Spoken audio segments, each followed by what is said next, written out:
So ayan guys, good morning. Welcome back again sa aking YouTube channel. And this is JM Video Vlogs. And for today's video, yan. Unboxing natin itong Hanabishi Flat Iron. So ayan. Tingnan natin siya. Ayan siya guys.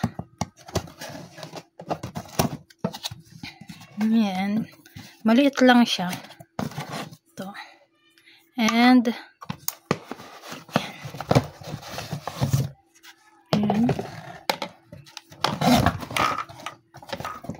so, ayan siya. Ito yung wire niya. And, ayan yung mga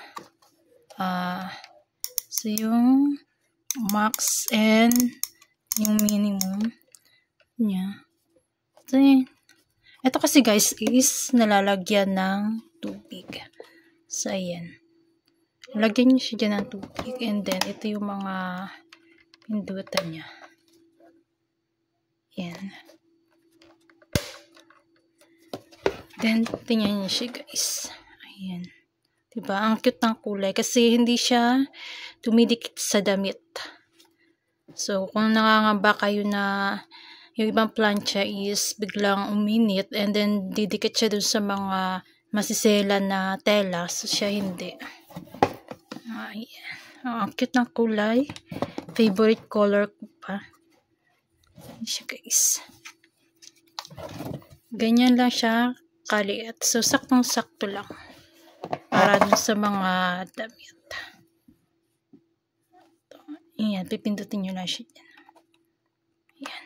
Press nyo lang. Saka dito guys. So, ayan. Nalilipat-lipat siya. So, nasa inyo na dyan kung ano yung gamitin nyo. So, ito yung lagayan niya ng tubig.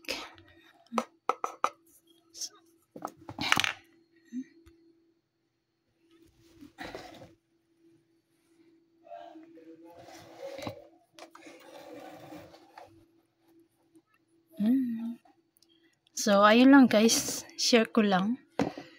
And kung hindi pa po kayo nakapag-subscribe sa aking YouTube channel, please subscribe and click nyo na rin yung notification bell para lagi kayong updated sa aking mga ina-upload na videos.